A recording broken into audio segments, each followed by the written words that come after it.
नमस्कार दोस्तों, स्वागत है आप सभी का डेसिमल में। आज के वीडियो में हम लोग डिस्कस करेंगे सीटेट 2023 के लिए सीडीपी का मोस्ट इंपॉर्टेंट टॉपिक होगा बाल्यावस्था।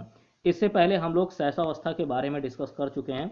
आज की जो वीडियो है ये बाल्यावस्था से संबंधित है और इससे संबंधित जितने भी महत्वपूर्ण क्वेश्चन बनेंगे, जितने भी महत्वपूर्ण फैक्ट होंगे, इस एकमात्र वीडियो में डिस्कस करेंगे मात्र 10 मिनट के अंदर। ठीक है, तो वीडियो आप लोग पूरा देखिएगा, लास्ट तक देखिएगा। और साथ ही अगर आपको ये वीडियो पसंद आती है तो प्लीज़ लाइक करके शेयर जरूर कीजिए और चैनल पर पहली बार हैं तो चैनल को सब्सक्राइब जरूर कीजिए। अपना सपोर्ट इसी तरीके से बनाए रखिए। सपोर्ट बनाए रखने के लिए चैनल को सब्सक्राइब जरूर कीजिए इसी तरीके के वीडियोस के लिए। तो चलिए शुरू करते हैं आज की यह इंपॉर्टेंट वीडियो। मात्र 10 मिनट के अंदर बाल्यावस्था कवर करेंगे। तो देखिए, बाल्यावस्था का जो समय होता है, ठीक है, ये कब से कब तक का होता है तो याद रखिएगा 6 से 12 वर्ष तक के समय को, ठीक है, बच्चों के 6 से 12 वर्ष तक के समय को बाल्यावस्था कहा जाता है। ठीक है, इससे पहले शैशवावस्था की वीडियो अपलोड की जा चुकी है, उसका लिंक आपको डिस्क्रिप्शन में मिल जाएगा, जरूर वॉच कीजिएगा शैशवावस्था भी। ठीक, और आगे देखिएगा कि 6 से 12 वर्ष तक की अवस्था को बाल्यावस्था कहते हैं। इसके प्रथम चरण में 6 से 9 वर्ष तक में, ठीक है, बालकों की लंबाई व भार दोनों बढ़ते हैं। कब से कब तक? 6 से 9 वर्ष। इसके बीच में बालकों की लंबाई व भार दोनों बढ़ते हैं। ठीक है, और इसके आगे देखिएगा यहाँ पर एक नोट लिखा है कि शैशवावस्था में बच्चों के जो सीखने की गति है वो तीव्र होती है, यानी तेज होती है, और बाल्यावस्था में सीखने की गति कैसी हो जाती है?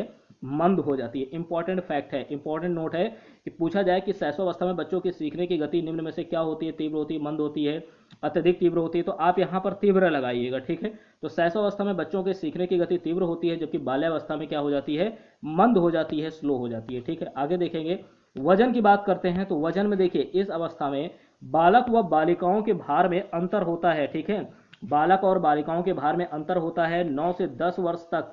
ठीक है, 9 से 10 वर्ष के आयु तक के बालकों का भार अधिक होता है, ध्यान दीजिएगा। लेकिन यहां पर ध्यान देने की बात है कि इसके बाद बालिकाएं शारीरिक भार में अधिक होती जाती हैं। 9 से 10 वर्ष के जो आयु होती है यहां पर बालकों का भार अधिक होता है, लेकिन इसके बाद धीरे धीरे बालिकाओं का शरीर जो होता है उनके भार में अधिक, मतलब तीव्रता होती है, अधिक तेजी से बढ़ता है। ठीक है, आगे देखिएगा यहाँ पर औसतन भार लिखा हुआ है दोनों का, लड़कियों का भी और लड़कों का भी। ठीक है, औसतन भार, लड़कियों का औसतन भार आपको ध्यान रखना है क्योंकि यहाँ पर बोला गया है 9 से 10 वर्ष की आयु तक, ठीक है, बालकों का भार अधिक होता है और बाद में लड़कियों का यानी बालिकाओं का शारीरिक भार में अधिक तेजी से बढ़ती है।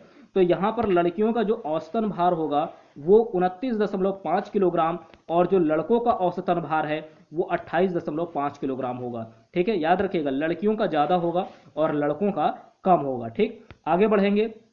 वजन हो गया। अब लंबाई की बात करते हैं तो प्रारंभ में लड़के अधिक लंबे होते हैं, शुरुआत में लड़के लंबे होते हैं, लेकिन 10 से 11 वर्ष की अवस्था में लड़कियां लड़कों की तुलना में बराबर हो जाती हैं या थोड़ा अधिक लंबी हो जाती हैं।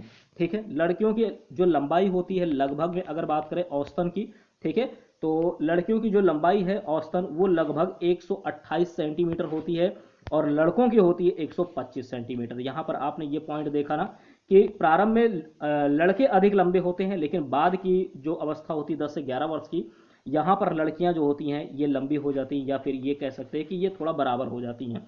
तो यानी लड़कियों की जो लंबाई होगी वो बाल्यावस्था में ज़्यादा होगी। ठीक है, कितना? लगभग में याद रखना 128 सेंटीमीटर औसतन, और लड़कों की कितनी होगी? 125 सेंटीमीटर होगी। वजन की बात याद रखिएगा, औसतन कितना होता है लड़कियों का? 29.5 और लड़कों का औसतन कितना होता है? भार 28.5। इंपॉर्टेंट पॉइंट है। ठीक है, आगे देखेंगे। हड्डियों की बात करते हैं तो जो बाल्यावस्था है इसमें, इस अवस्था में जो हड्डियां होती हैं बालकों में वो 350 हो जाती है, 350। ठीक है, 350 हो जाती हैं हड्डियां। और दांत की अगर बात करें तो इस अवस्था के अंत तक, ठीक है, अंत तक दांतों की संख्या कितनी हो जाती है? 27 से 28 हो जाती है। ठीक है, पूरे 32 नहीं होते हैं, याद रखिएगा, 32 नहीं होंगे। ठीक है, कितने होंगे? 27 से 28। आगे, बालकों की तुलना में बालिकाओं के दांतों का स्थायीकरण शीघ्र हो जाता है। ठीक है, इनके जो दांत होते हैं बालिकाओं के वो जल्द ही स्थायी हो जाते हैं बालकों की तुलना में। आगे देखते हैं। देखिए यहाँ पर सीटेट 2023 के लिए बाल्यावस्था से संबंधित महत्वपूर्ण कथन है, वैज्ञानिक और उनसे संबंधित कथन है। ठीक, तो ये कथन भी आपको स्क्रीनशॉट ले लीजिए पहले। ठीक है, ले लिया होगा।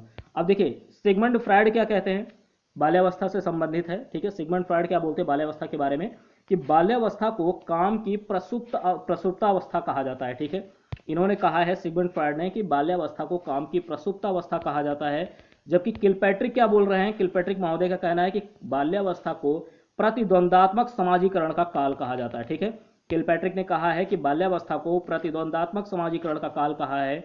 और रॉस के अनुसार अगर बात करें तो रॉस ने कहा है कि बाल्यावस्था को मिथ्या या छद्म परिपक्वता का काल कहा जाता है। तो आपको जो महत्वपूर्ण कथन है ये दे दिए जाएंगे और पूछा जाएगा ये कथन किसने कहा है। ठीक है, तो रॉस के बारे में याद रखिएगा, बाल्यावस्था को मिथ्या या छद्म परिपक्वता का काल। किलपैट्रिक ने बोला है कि बाल्यावस्था को प्रतिद्वंदात्मक समाजीकरण का काल। और सिगमंड फ्रायड बोलते हैं कि बाल्यावस्था को काम की प्रसुप्तावस्था कहते हैं। ठीक है, आगे बढ़ेंगे तो इसकी कुछ विशेषताएं हम लोग देखते हैं, सीटेट 2023 के लिए इंपॉर्टेंट हो सकती हैं। ठीक है, तो देखिए बाल्यावस्था की जो विशेषताएं हैं इनमें सामाजिक गुणों का विकास होता है, साथ ही नैतिक गुणों का विकास होता है। दूसरा पॉइंट, रचनात्मक कार्यों में रुचि होती है। जो बाल्यावस्था है इसमें रचनात्मक कार्यों में ज्यादा रुचि होती है बच्चों में। प्रतिद्वंदात्मक समाजीकरण का काल होता है, जबकि अभी आपने इससे संबंधित एक कथन भी देखा है। किसने कहा है? किलपैट्रिक महोदय ने कहा है कि बाल्यावस्था को प्रतिद्वंदात्मक समाजीकरण का काल कहा जाता है। तो इसकी विशेषताओं में भी आपको याद रखना है कि इसकी एक विशेषता है प्रतिद्वंदात्मक समाजीकरण का काल। इसे खेल की आयु भी कहा जाता है बाल्यावस्था को। आगे देखेंगे, आगे है मूर्त चिंतन की अवस्था। अगर आपसे कहा जाए कि मूर्त चिंतन की अवस्था किस अवस्था को कहते हैं, तो बाल्यावस्था। स्थूल संक्रियात्मक अवस्था किस अवस्था को कहते हैं? बाल्यावस्था। टोली, दल या समूह की आयु। ठीक है, तो इसके बारे में अगर पूछा जाता है तो कौन सी अवस्था? बाल्यावस्था। जिज्ञासा की प्रबलता बहुत ज्यादा होती है, ठीक है, जानने की इच्छा बहुत ज्यादा होती है, तो ये भी बाल्यावस्था की एक विशेषता है। आगे देखेंगे मानसिक योग्यताओं में वृद्धि, इनकी मानसिक योग्यताओं में वृद्धि होती है। आगे देखेंगे कल्पना शक्ति व अमूर्त चिंतन के प्रारंभ का काल। एक पॉइंट ये आपको याद रखना है, मूर्त चिंतन। देखिएगा यहां पर अभी आपको बताया है कि मूर्त चिंतन की अगर अवस्था कहें, ध्यान से नोट कीजिएगा इस पॉइंट को, मूर्त चिंतन की अवस्था कहें तो बाल्यावस्था, दोनों में अंतर है। बाल्यावस्था जब मूर्त चिंतन की अवस्था, लेकिन अगर आपसे कहा जाए कि अमूर्त चिंतन के प्रारंभ की अवस्था, ठीक है, अमूर्त चिंतन के प्रारंभ का काल, तो भी बाल्यावस्था होगा। ठीक है, इसमें अमूर्त चिंतन प्रारंभ होता है बाल्यावस्था में, लेकिन मूर्त चिंतन की ये अवस्था होती है। ठीक है, तो अगर प्रारंभ की बात करें अमूर्त चिंतन के तो बाल्यावस्था होगा। नए कौशलों व क्षमताओं के विकास की वृद्धि में स्वर्णिम काल। और विद्यालय, प्रारंभिक विद्यालय की आयु भी इसे ही कहा जाता है। साथ ही मिथ्या व परिपक्वता का काल भी इसे भी कहा जाता है। ठीक है, मिथ्या या छद्म परिपक्वता का काल, तो इंपॉर्टेंट ये भी है, मिथ्या या छद्म परिपक्वता का काल कह लीजिए। तो ये आपने विशेषताएं देख ली। ठीक है, तो इतनी विशेषताओं को याद रखना है आपको, साथ ही जो कथन है उसे याद रखना है। हड्डियों के बारे में, स्थायीकरण किसका पहले होता है? बालिकाओं का स्थायीकरण, दांतों का। अगर दांतों की बात करें कि बालकों की तुलना में किसका सबसे पहले स्थायीकरण होगा बालक या बालिकाओं में, तो अब बालिकाओं को बताएंगे, इनके दांतों का स्थायीकरण शीघ्र होता है। लंबाई की बात आपने कर ली, वजन आपने देख लिया। ठीक है, सभी पॉइंट आपने नोट कर लिए होंगे। तो अगर आपको ये वीडियो पसंद आती है तो लाइक कीजिए, शेयर कीजिए, और साथ ही साथ चैनल पर अगर पहली बार हैं तो प्लीज़ सपोर्ट कीजिए। ठीक है, चैनल को सब्सक्राइब कीजिए, जितना हो सके इस वीडियो को शेयर कीजिए। मिलते हैं आपसे नेक्स्ट वीडियो में। Thank you.